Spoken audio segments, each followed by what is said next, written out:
السلام علیکم ورحمۃ اللہ وبرکاتہ۔ سامعین، آج کی ہماری کہانی، پہلی کہانی، بیوی اپنے خاوند کے دل پر حکومت کرے گی۔ اللہ کے نام سے شروع کرتا ہوں کہ عورت کو چاہیے کہ وہ ہر حال میں اپنے شوہر کا ساتھ دے۔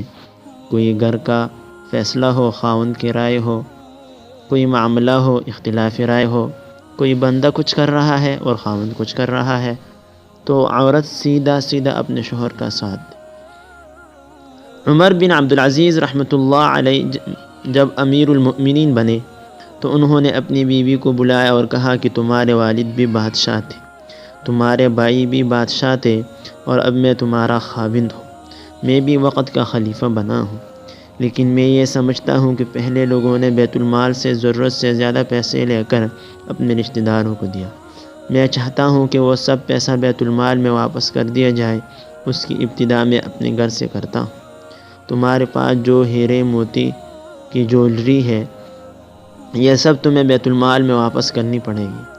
اب دو چیزوں کو چن لو، اگر تم ان چیزوں کو نہیں چھوڑ سکتی تو مجھے چھوڑ دو، اور اگر مجھے نہیں چھوڑ سکتی تو ان چیزوں کو قربان کر دو۔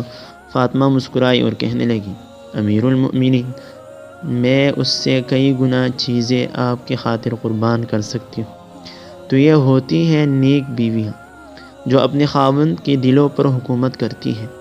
دیکھیے، مرد عورت پر حکومت کرتا ہے شرعی درجے کی وجہ سے، اور عورت مرد پر حکومت کرتی ہے اپنی محبت کی وجہ سے، اپنی سلیقہ مندی کی وجہ سے۔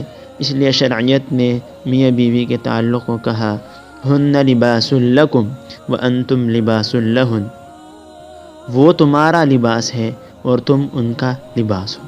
مطلب کہ جس طرح انسان کا لباس اس کو گرمی سردی سے بچاتا ہے، اسی طرح عورت اپنے خاوند کو پریشانیوں، آفتوں اور مصیبتوں سے بچاتی ہے۔ اس طرح خاوند اپنی بیوی کو پریشانیوں سے، آفتوں سے اور مصیبت سے بچاتا ہے۔ انسان کے جسم کے سب سے زیادہ قریب اس کا لباس ہوتا ہے، لباس سے زیادہ قریب اور کوئی چیز نہیں ہوتی۔ تو شریعت نے بتایا کہ اے خاوند، تیرے لیے تیری ذات کے سب سے زیادہ قریب تیری بیوی ہے، اور بیوی کو بتا دیا کہ تیری ذات کے لیے سب سے زیادہ قریب تیرا خاوند ہے۔